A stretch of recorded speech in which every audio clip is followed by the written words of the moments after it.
Hello, class. This is going to be my last lecture to give to you in this Mexican American history class. It's also to me one of the most important, lectures I give you, and it's just basically fundamental stuff you should know by the time you leave a class like this. And so, I just want to, reach out to you guys also and just tell you, this is not the way I meant for all this to end, but I do want you to impart this knowledge on you, especially about how, what are the struggles we went through during the 60s and on into today. When you look at civil rights, there's a couple of things you have to look at. Being in part, being part of the United States, we're in as U.S. citizens. We are afforded certain civil rights. We are afforded, rights in the Constitution. And when we look at, civil rights, we have to understand that the things that these people are doing are because they see, one, that they have the power to do that, and two, that they have the right to do it. And so we look at the First Amendment. We look at, like, freedom of speech, and you see freedom of the press. But what you should also look at is the last part, the right of the people peaceably to assemble and petition the government for redress of grievances. We have the right to assemble, gather together, and demand our government listen to us and demand our government, readdress our grievances, meaning our government should, if we're telling them this is wrong, we're being wronged in this, the government should do something about it. And one of the reasons it's supposed to do something about it is the 14th Amendment. Every time we talk about a civil rights case, it's going to be based usually around the 14th Amendment. 14th Amendment does a lot of things, but one thing specifically it does, when this is where a lot of suits around civil rights are, is this last part that says, nor to deny to any person within its jurisdiction the equal protection of the laws, meaning everybody's equal in the eyes of the law. And if the government does something for somebody, it does it for everybody. So if you're being singled out and you're not allowed to eat in a place or vote or hold assembly or whatever, if other people are allowed to and you're not being allowed to simply because of your race, then you're being then those people are acting in violation of the 14th Amendment. So this is what's at the heart of a lot of the struggles of the civil rights era for anybody, even to this day. And when we have struggles for LGBTQ rights and other other groups of people, their justification is that last part: equal protection under the law. A young woman who lived in the time period when we talk about, like, La Matanza and the killings and in the early 1900s, in South Texas, especially Rio Grande Valley, and that this is Jovita Hidar. Jovita Hidar was a woman way ahead of her time. She was she was a journalist, an activist. She worked as a nurse during the Mexican Revolution. She would go on to create educational systems for Mexican Americans. She was from Laredo, and the newspaper that she created was La Crónica, which addressed, like, the issues and the times and the stories that were related to Mexican Americans in ways that Anglo newspapers were not covering.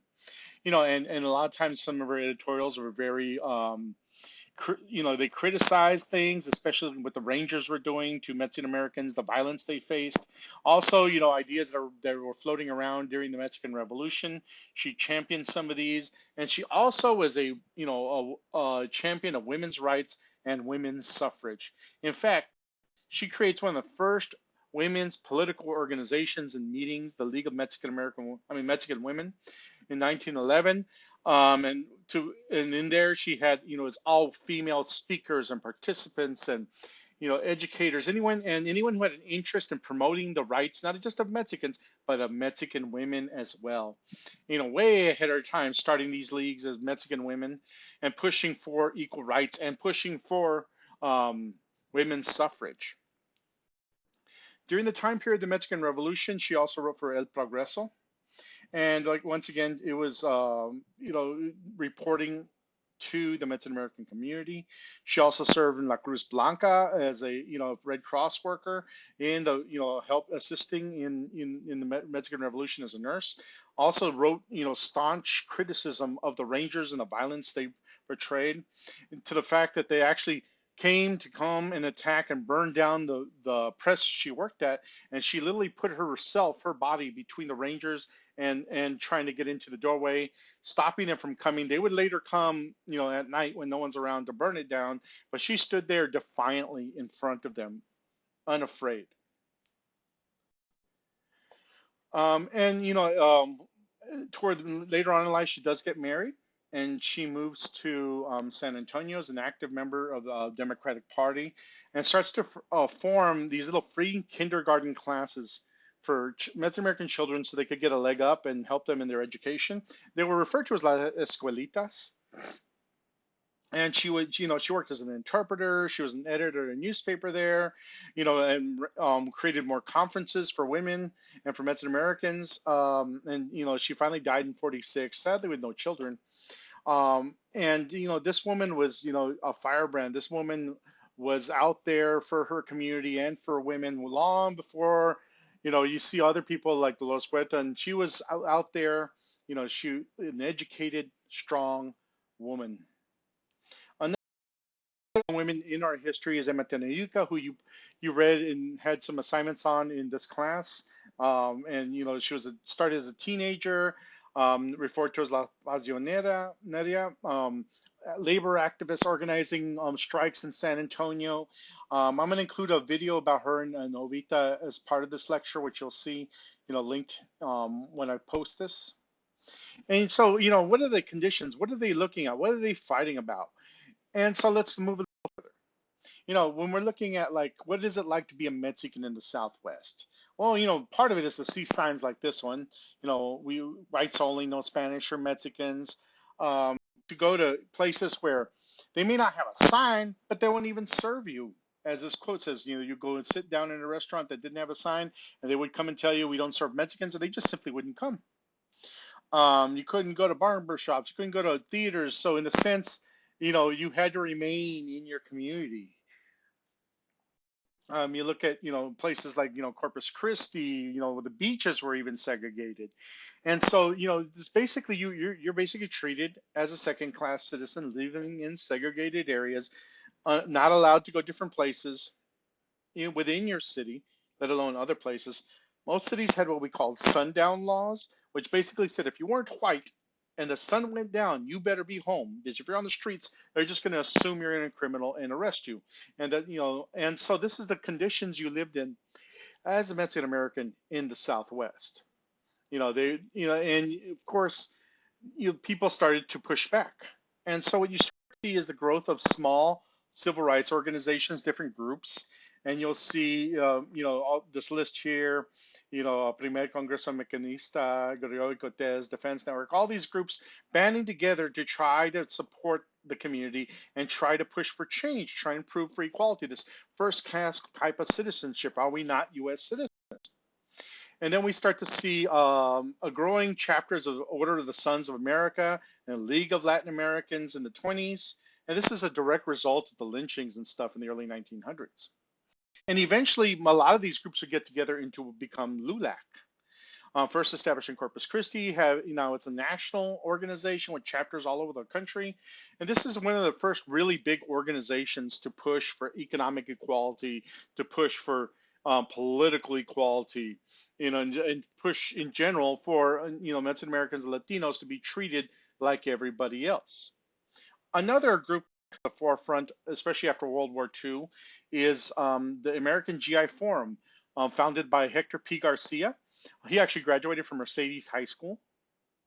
One thing about him is his parents came to the Valley, fleeing the violence of the Mexican Revolution. They were school teachers, couldn't find a job as school teachers, and they knew that the educational system here for Mexicans sucked. And so they themselves tutored their children to ensure that they would have the education needed to succeed in life. And like Hector P. Garcia, a couple of other siblings actually went to medical school and became doctors. He actually joined the war in World War II. They didn't believe he was a doctor, so at first he was a grunt until he finally convinced them he's a doctor, eventually becoming the head of a MASH unit. And so him and other veterans come back from the war, and I'm sure you have all heard of the GI Bill, which allowed for veterans to either get money for college, buy a home, start a business. Well, a lot of this was denied to soldiers of color, and so they organized themselves, demanding the right that every other soldier got. Eventually, getting the GI Bill to be applied to everybody. But that was just the beginning.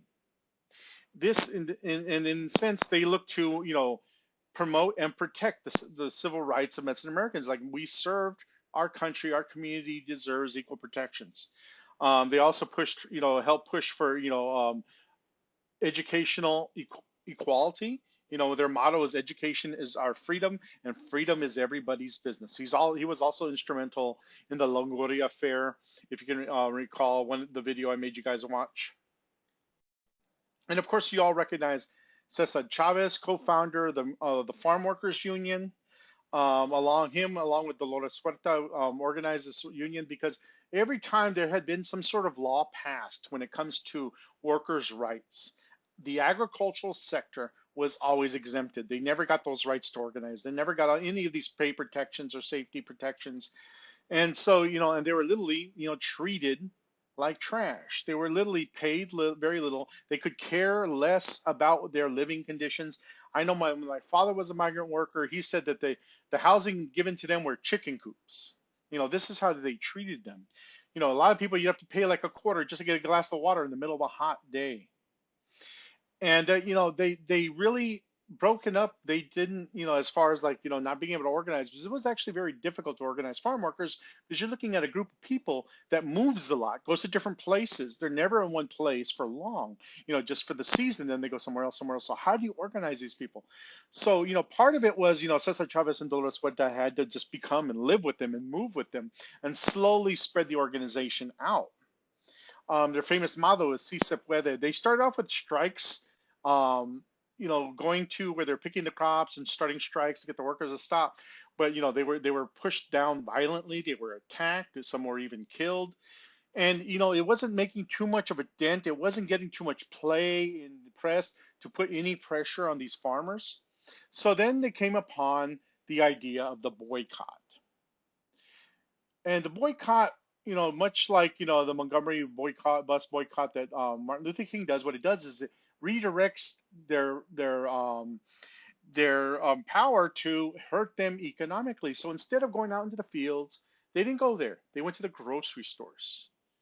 They went to the more popular grocery stores. They stood outside with signs, with leaflets, talking about the conditions they were in, and please do not buy these grapes. They focused on grapes as that was the biggest seller. And so eventually, hurting the great companies, they were losing millions and millions of dollars, and this is what forced them to the negotiating table. Now, his partner in all this was Ms. Dolores Huerta, who's still alive today and still very actively politically engaged. She supports not only Mexican American rights, of course. She's all about saving the earth. She's all about the environment. She's all about LGBTQ rights. This woman is tirelessly always fighting and pushing for equality for everybody. She was a teacher who gave up teaching to become, because she saw her kids struggling, and she's like, something has to be done. And this is all part of like becoming part of the farm worker movement. Now, one thing about the UFW is it eventually evolves into Lupe, and you can see the Lupe building on Old Highway 83 here going into San Juan. What Lupe is the community version of the United Farm Workers Union.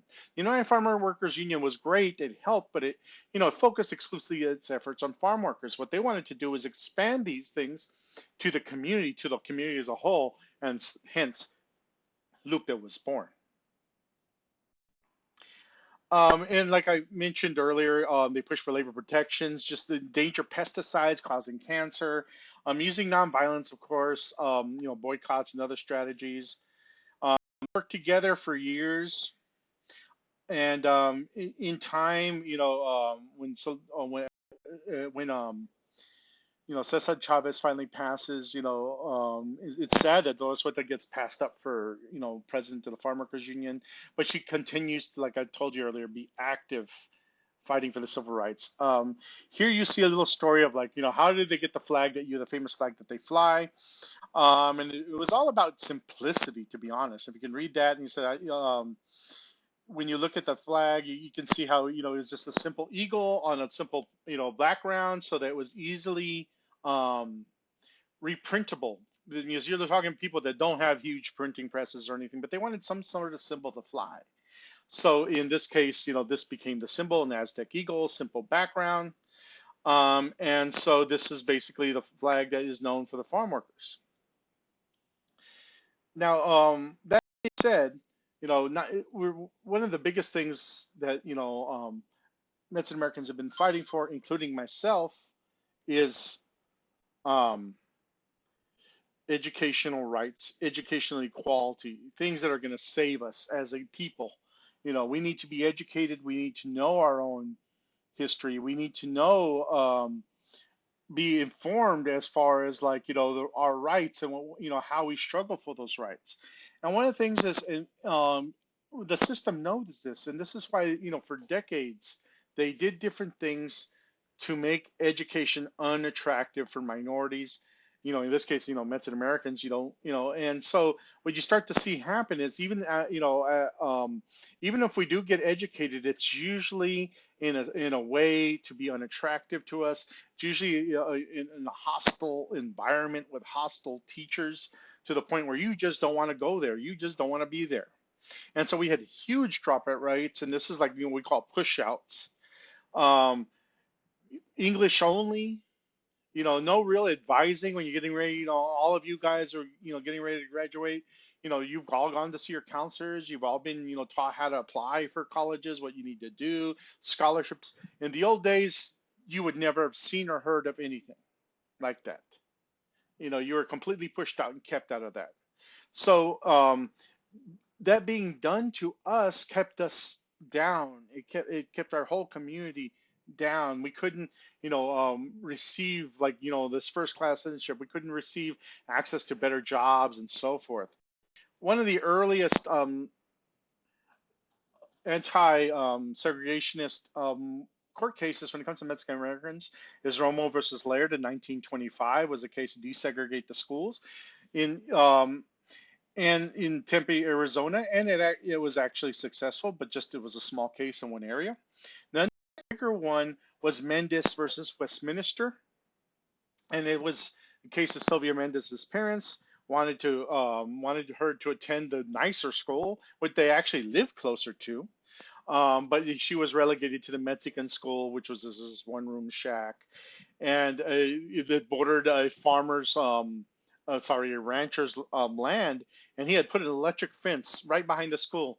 I remember seeing a talk with Sylvia Mendez herself, and she described how some kids got electrocuted on that fence. What's really funny is when they win the case, and now they're going to do like they usually do, even today, where you go to the school you live closest to. Well, once that happened and Anglos went to the school, the Mexican school, that school was quickly closed down, just to show you how bad it was. And so Mendes versus Westminster, the arguments made in Mendes versus Westminster was basically stuff like, you know, when someone tells you that that's all good enough for you. You see the really nice white school, no, you can't go there. You go to that trashy one over there. Oh no, you don't get this. You don't get access to this. This being told and for children to see this and be told this, it is psychologically damaging to children. And that's the argument used in Mendes versus Westminster, and later used in Brown versus Board, which started the segregation in the United States. Now let's look at what they were doing in these. You look at curricula, like I mentioned earlier. You guys are taking college classes, getting college ready, as we say. Back in the day, Mexicans were not college ready. We're not even showing anything about that. They're like, this is all you're relegated to. So if you're girls, you're going to learn housekeeping. You're going to learn washing. You're going to learn making clothes, doing the laundry, cooking, housework. Because either you're going to do that at home for your husband, or you're going to work as a maid somewhere. For boys, it was also the same thing. You're not getting these college prep classes, AP classes. You're learning how to work in the fields. You're learning carpentry. You're learning landscaping because this is what you're going to do with your life. And when I talk about like, different buildings, here you see the white school at the top, all brick and nice. Then you see here in Elsa, the school for Mexicans, which basically was just simple army barracks that were converted. Here you can see in Mathis, Texas, the Anglo school on top and the Mexican school on the bottom. Now, this picture, I wish we were in class because I love to talk about this picture. Is it brings a lot of memories to the kids. You see the top one there, that's the Anglo water fountain, all nice and cool. And then you look at the Mexican water fountains, and I'm sure you've been to an elementary that had those water fountains that you see those kids, those outside ones that were always really hot. I know we had them. And the reasoning behind this, one, well, was that they didn't, during lunchtime and recess, Mexicans weren't allowed in the school, not even to use the bathroom. They were always stuck outside because they didn't trust them in the building. So, this is the water they get to drink. And, and of course, there was the issue of being able to speak English. Being able to speak Spanish, excuse me. If you spoke Spanish in class, you were punished, physically punished, with a paddle or something.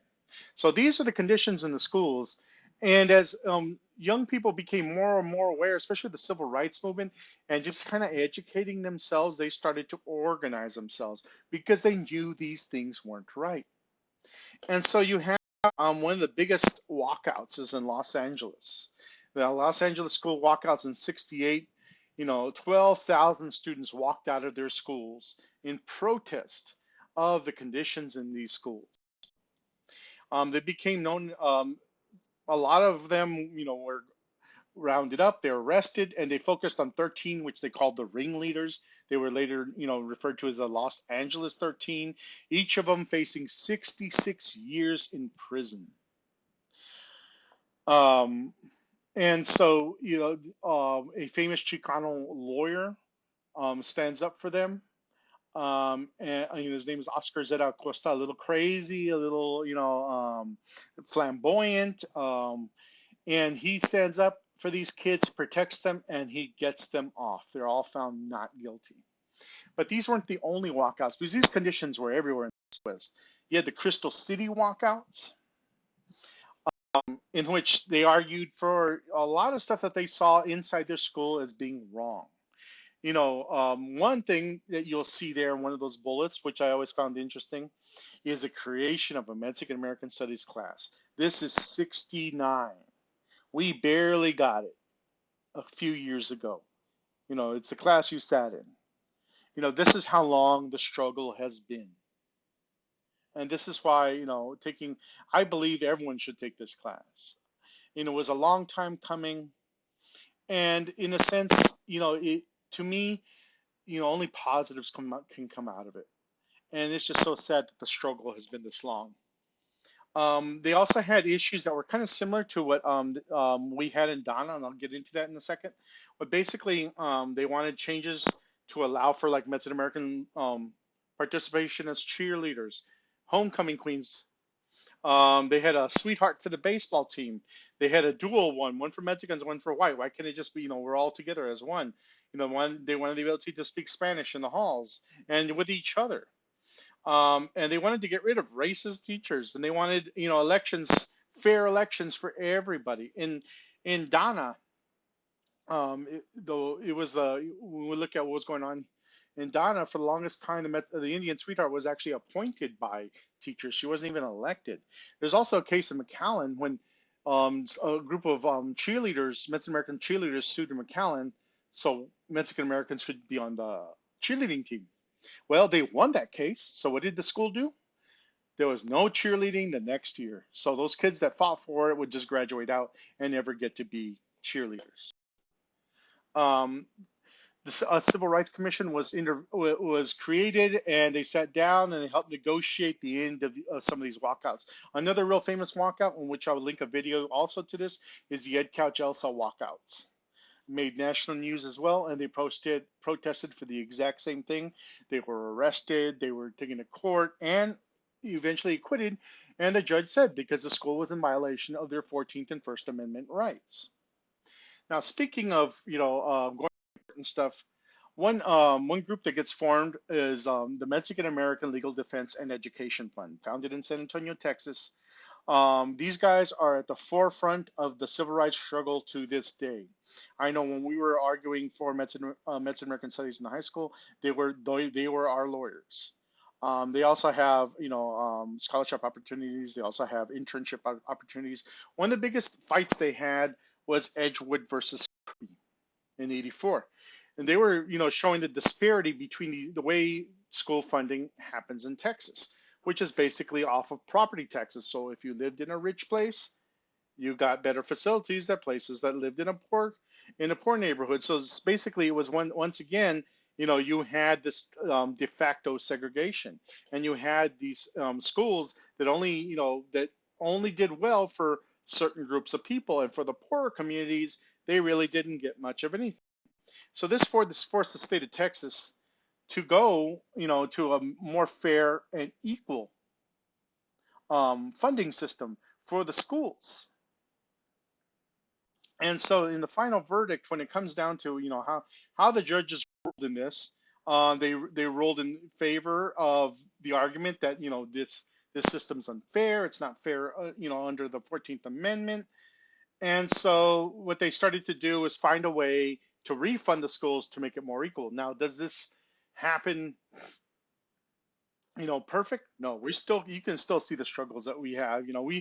In a sense, we're getting more funding than we used to get, but we're still not no way in competition, with, the funding that a wealthier district gets, because they have wealthier people and higher property taxes.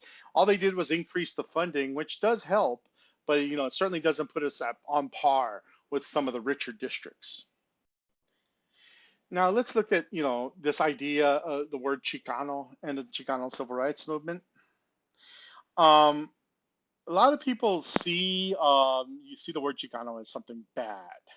And this is because the older generations were like, the Chicanos are the ones standing up, the troublemakers and so forth. So in a sense, it's gotten a bad rap, but for me, Chicano is just a recognition that I have indigenous blood, that have native blood.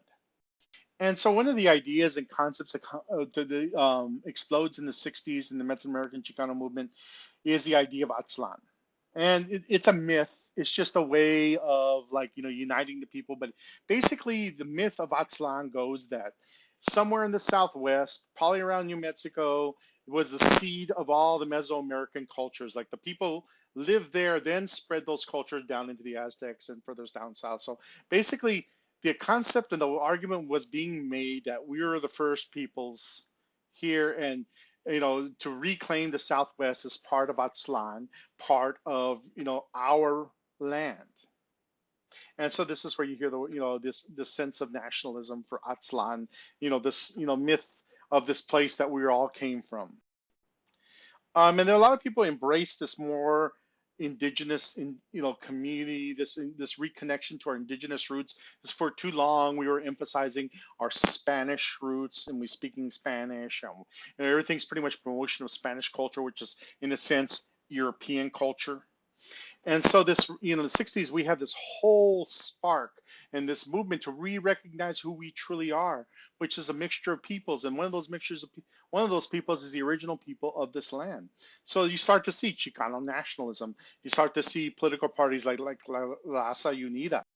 You see the creation of the Brown Berets, who, much like the Black Panthers, were there to support their community. You see them just militantly, because they were all about, much like the Black Panthers, defending our rights. But also they were about promoting community engagement, after school programs, lunches for kids, job training, all these things were because what they were for was there to support their community and help them push themselves forward.